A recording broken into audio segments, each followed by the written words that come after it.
Hello, everyone. Happy Motivational Monday. The smile on my face is a real smile because I'm not kidding when I say it in the email that I send you every Monday. The one I sent this morning said that this is my favorite day of the week. And it's been really beautiful to be able to create this space, to be able to come together with you because for me, Motivational Monday was created with the intention of starting our week off on a positive foot and creating these conversations that begin to ripple throughout our entire weeks, right?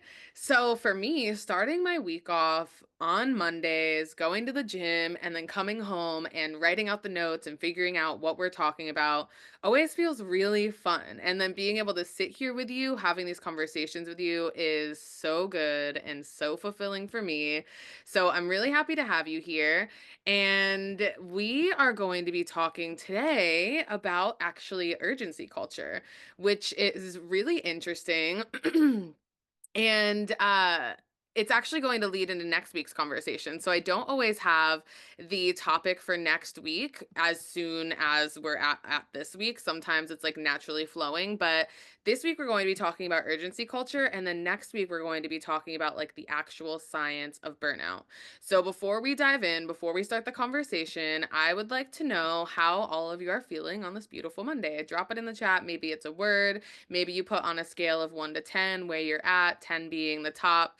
And while you're doing that, we did have our first LifeGuides Connect session of the year, which LifeGuides Connect, for those of you who don't know, is our session that it's a 60-minute long session that we do once a month, the second Wednesday of the month, where we really come together and have like deep, meaningful conversations. And it's similar to what we do here, except I have Dr. Dave with me for the next 3 months. And then each month I have a new guide. Every conversation is unique, but it's a 3-part series. So it's all about finding that internal satisfaction, finding that space within ourselves where we can feel good and whole as we are outside of all of the external notifications and like accolades and everything. Like, cool, some of us may have like all of these awards but may not even love ourselves and may not even feel good on a day-to-day basis. And for me, that's a problem, and societally it's just the way that we work, but we don't necessarily need to abide by broken societal standards, right? So the being human first session, I have the recording. I'm going to drop the link in the chat for you, for those of you who have a desire to tune in and yeah, and see what that was all about. The conversation was so much better than I expected, and that's kind of what's been happening. I've been putting together this really cool creative programming as the creative events manager, and I'm like, ooh, these conversations are going to be really good. And then we have the conversations and I'm like, "Oh my gosh, these conversations are amazing." And not only do I feel like they're amazing, but there's always a survey at the end, and the feedback that you all provide me just feels so good. So thank you for always providing your feedback and giving me that insight, because a lot of the times it's just me on a screen talking. And it's just nice to be able to have a little bit more of that dialogue with you. So, this Wednesday, we have our live coaching session with one of our very own guides, Philip. He was on our call last week for the Being Human First series. There's the link to register for that. For those of you who have yet to have a guide and have yet to have the one-on-one sessions with a guide, maybe it feels intimidating, maybe you don't know how to make the time, maybe there's a bunch of other reasons why, whatever. We created a live coaching session where you can come and meet a guide. It's going to be multiple people in a room. We're going to do breakout rooms, and you're going to get guidance on how to be human first. So this month is all about finding happiness over the hustle. So that's what our worksheet will be about on Wednesday, and that's what we'll be focusing on. So those are some of my announcements, and we're just going to get right in. But actually, let's see what we've got in the chat. Cute. Working from a different location today. Sometimes that feels really, really good. Julanda feels rested. Nicole feels ready. Chris is an 8, but he's motivated. We've got some people at 4s and 5s and 6s. And hopefully, after this conversation, you're feeling a little bit perked up. I mean, maybe I possess all of the power to perk you up, but maybe not. But maybe this will get your wheels turning on ways to start to uh, cultivate that level of satisfaction within yourself. So today's session is about saying goodbye to urgency culture. Now, oh, actually, before we do this, I have our beginning of the season survey that I'm going to put up on the screen. And this is a survey kind of to gauge where we're at right now and where you're looking to grow over the next 3 months as we're in season 2 of our Motivational Monday. And that gives me insight into one, how I can teach you, but two, also probably the bigger thing is I want the results for where we're at now. And then there will be a survey at the end for where we're going to be at the end. So we'll be able to have actual tangible answers to our growth, which for me is really important because I'm not putting together this programming just for fun, even though I love doing this. I'm putting together this programming meaningfully and with intention so that as we spend these weeks together and as we continue to show up during these sessions, my hope is that you continue to inspire wellness and well being within yourself and find more of that internal satisfaction and everything along those lines. The questions are really simple but not necessarily easy. So, um have at it. So, the first question is, how well do you prioritize your well-being? And this is a really great barometer for me being able to see, okay, where are we at as a group? How well do we prioritize our well being as a group? Some of us are really good at it. Some of us have been cultivating it for a really long time. But for a lot of us, it's something brand new that we've never experienced or explored before. Or maybe we just never had it showcased. No one in our lives, everyone's been walking around stressed and overwhelmed and overworked and whatever, but we haven't seen the other side of that, right? So for me to see how well you prioritize your well-being, be as honest and transparent as possible. The only thing that we can do is grow from here. And I've also been the really stressed out, really angry, really overworked loner wolf person, and I've evolved. So that evolution came from me getting really real and really vulnerable with myself about, okay, this is where I actually am. Like ground zero, baseline, struggling. And then I was able to seek out support and guidance and mentorship and coaching and also do my own self reflection to get me to a little bit more balance, you know? So the second question is, where are the places that you'd like to grow over the next 3 months? I'm sure that's pretty self-explanatory, but this will help me create more of the programming. And I have ideas. I have a lot of ideas, and I know what we're doing almost for the whole year as far as main category topics. But if you guys let me know, then we can cater it specifically to you. What are some daily struggles that you're currently facing? Again, the more that I know about what you're going through, the more that I can be intentional about the work that we do here.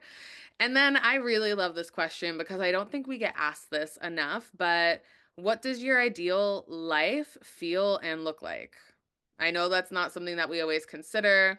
I know we talked about this last week, right? The power of positive affirmation. Most of our thoughts, 80% of our thoughts are default negative. So we don't always think about that. And then 95% of our thoughts are repetition. So 20% of our thoughts are positive. And, we can change that. And I look back on my life and I see the times in my life where that's exactly how it was for me. And I'm like, "Oh, I know what that's like." And I default to like I'm such a positive Polly. Like I default to optimism. I am one of the most optimistic people that most people will meet, but that's also come through redeveloping my brain to default to positivity. And that has taken time. That has taken years and years and years of effort and evolution to get there. So I'm going to give us maybe another minute to fill out this survey. And thank you so much for making the time to give me your feedback and provide your insight so that we can move forward together. And then the other thing also is that one of my goals, and I feel like this is important for you all to know, one of my goals is for us every week to continue to have more people on the Motivational Monday. And it's not this vanity metric of, I just want us to grow so that we grow, but I really want us to grow because I know that these conversations are having a positive impact on you, and they're also having a positive impact on me. Don't get it twisted. You're not the only one benefiting from this. I'm receiving significant benefit from hosting Motivational Monday. And I know there are a lot of people in your organizations who could also benefit from this. So if you have a work friend, a work wifey, a work hubby, whatever, Invite them. Let them know, like, hey, it's only 20 minutes of your day on Monday, and you get to hang out with Kira. But they also get to hang out with you, and they also get to grow and evolve. So if you all can help me achieve that goal of the growth of Motivational Monday, I would love that because I just feel like we're doing really important work here and it matters. Okay, so we have like 10 more seconds. 61% of you have participated. Thank you so much. And I'm going to end it in three, two, one. End poll. Okay. If you guys weren't able to fill it out, that is perfectly fine. So, what we're seeing as far as how well we prioritize our well being, most of you, about 69% of us, are at the 2 and 3 on a scale of 1 to 5. So, there's a lot of room for growth there, which is beautiful. A lot of you would like to cultivate internal satisfaction and develop a healthier relationship with yourself and feel happier and less stressed as some of your goals for the next 3 months.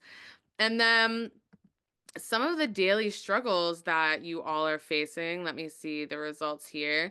Making time every day and finding motivation, struggling with prioritizing my sleep, rest, and dealing with stress. I'm going to have at least 1 to 2 sessions in this season 2 Motivational Monday where we talk specifically about sleeping and resting. And I almost did it today, but I really want Dr. Dave to be a part of the conversation because he studied with a sleep specialist. Hello. I don't think there's a better person to have that conversation with. Um, Negative mindset, work-life harmony and integration, not prioritizing my well-being, not exercising daily, not practicing mindfulness, negative people in my life. That one is significant. I know what I should do to prioritize myself. However, I miss the mark. An example, stop working at the end of the day and go for a walk, but instead I keep working even though I don't have a specific deadline. I feel you. Okay, well, that is beautiful. Thank you so much for those for filling out that survey and providing me those results. And I will use all of that intentionally as our place to grow. So, with that, let me pull back up my notes here. Okay. So, as far as urgency culture goes, urgency culture is the idea that everything needs to be done immediately. And what happens with this sense of urgency culture, actually, I'm going to share my screen because there is a quote on Instagram that inspired this where I was like, oh, I saw this and I was like, oh, this is perfect. So Corey Allen made this post that says, say goodbye to urgency culture. You don't have to reply to that message now. Your email can wait. You don't have to live with anxiety because of the weird expectations of others. And I feel like I really want to emphasize weird expectations because it really is. You know, we still are operating in this industrial revolution mindset when we're actually in a technological revolution now. But the industrial revolution is you work like a machine. And the reason why was because most people were working with machines and producing products. It's not that way anymore. So it's weird expectations. Even back then in the industrial revolution, that wasn't the way that humans are meant to work. But it's 2025 and we see these weird expectations that are placed on us and we kind of accept it and we allow it to run our lives. And it's causing stress and it's causing anxiety. And we don't necessarily need that. So let yourself be human instead of forcing yourself to be machine. Your heart, your nervous system, and your adrenal glands will thank you. So this is the post that inspired our conversation today because I was like, you know what? Urgency culture is really contributing to a lot of stress for us and we don't need that. So, with that, when we're looking at urgency culture, we find that it's hard to distinguish our competing priorities. And what happens is this can lead to chronic stress and can stifle creativity. And drop 111 in the chat if you feel that urgency culture is contributing to stress and maybe negativity in your life as well. Yeah. And sometimes we place it on ourselves and sometimes others place it on us. But either way, it's time to start to combat that. So many of you relate. I do too. So when we're looking at combating urgency culture, what we're looking at is setting meaningful deadlines And I had to do this. I'm in the middle of a huge project right now, and it is taking 12-hour days, 5 to 6 days a week. And that's fine because I know that it's temporary, and we'll talk about that in a moment.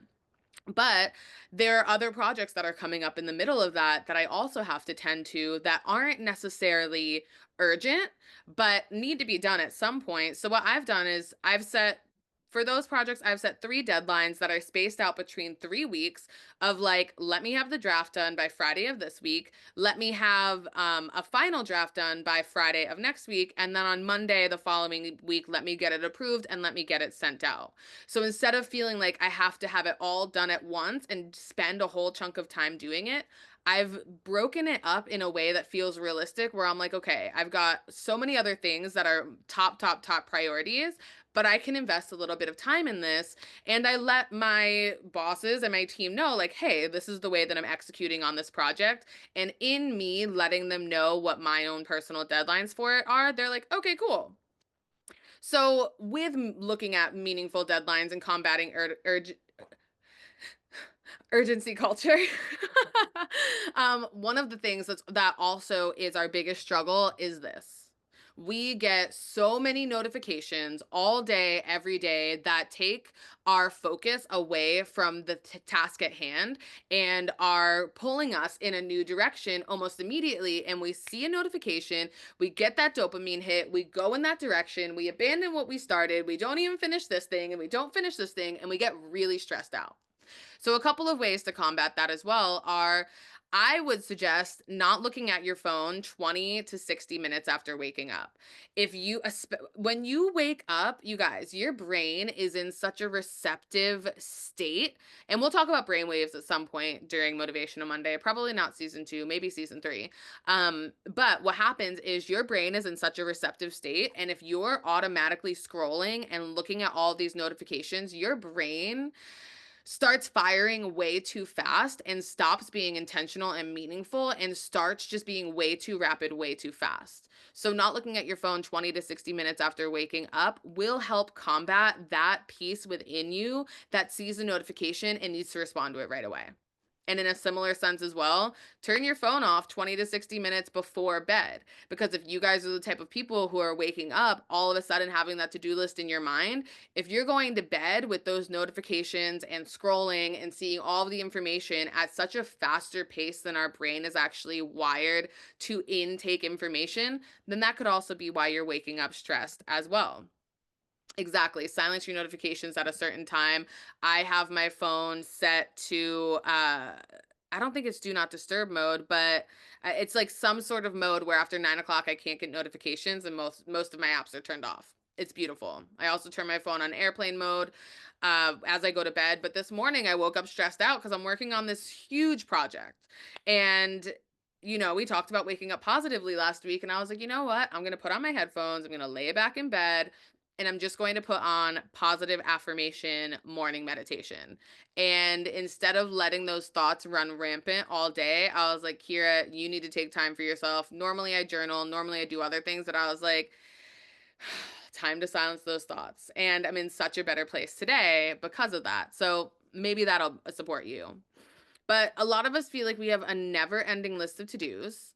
When people add to our list, we immediately take it on without being like, wait, I don't have the capacity. But I'm curious, drop 222 in the chat. Do you know how to communicate that you are at your capacity? Drop 222 in the chat if you do know how to communicate when you're at your capacity. And drop 333 in the chat if you don't. Nice. Okay. We're seeing a little bit of both. Some people can, some people can't, some people are mixed. I see you. That's so funny. 333 with family, I can't. That's real. It really is. Not all of this urgency culture comes from friends. And actually I had a challenge with my mother asking me for things last minute, and I was like, we need to fix this. It was causing a lot of tension in our relationships. So I created a way where she writes down her task that she needs me to do, and she writes a due date that is due by, and she doesn't ask me things last minute, and I'm able to get them done by the time that she needs them.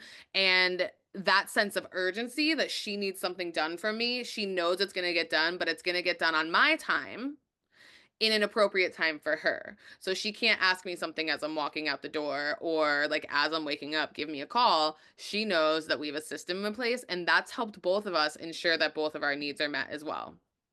So you can have a whiteboard, you can have a shared note in your phone, whatever it is. But with your family, people want a lot from us. That's perfectly fine. We don't always know how to prioritize that. But that's something that's worked significantly. And even this morning, I was able to prioritize printing something out for her, making sure that she was able to get it this morning, and everything was good, right? So, this is what I was saying earlier. There are seasons where you will have to make temporary sacrifices for long term gain. So, right now, I'm working 12-hour days. I can't really make plans with my friends. I can go to the gym every day. I can call my friends on the phone as I'm on my way to the gym and as I'm on my way back, and maybe as I'm making lunch. And like last week I had graham crackers and applesauce for lunch a couple days a week. And yesterday I was like, I'm meal prepping because I want to take care of myself. But I know that this is temporary. So I have this huge event that's happening that I'm helping put on for significant leaders in the world. And I know that I'm working the 12-hour days, right? But I also know that it's temporary. So for me to find that balance, I knew that if I spent these 12-hour days for the weeks leading up to this event and then actually hosted the event and then went home and came right back to doing the same thing, but not working as hard, but still working, that I would not feel, I would just feel depleted. And because I'm giving my all to this, there is a sense of depletion that's happening, but I know that it's temporary. So what I did was right after that event, I'm flying to Puerto Rico.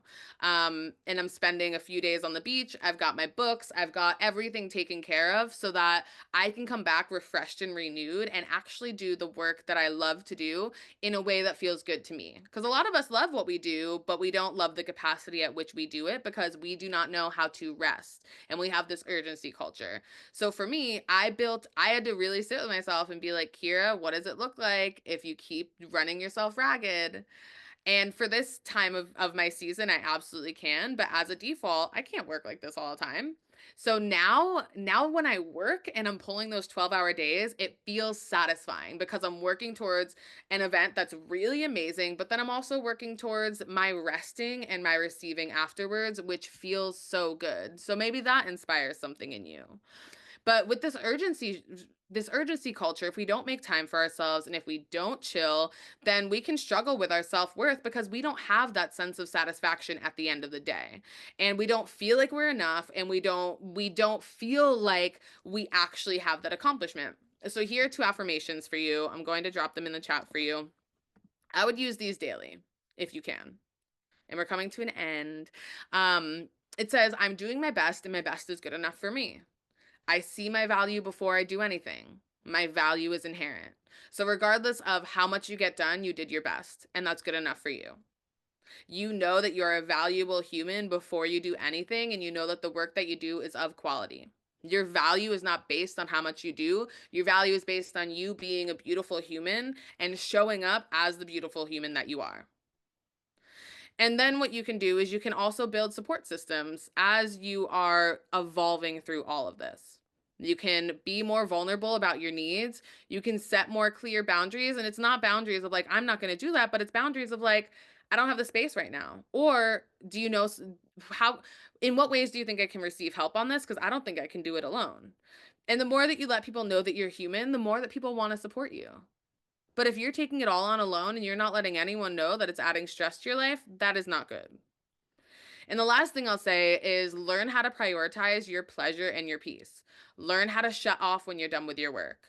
We've got Slack that we use for our communications in our organization. At the end of the day, I shut off my notifications until the next morning.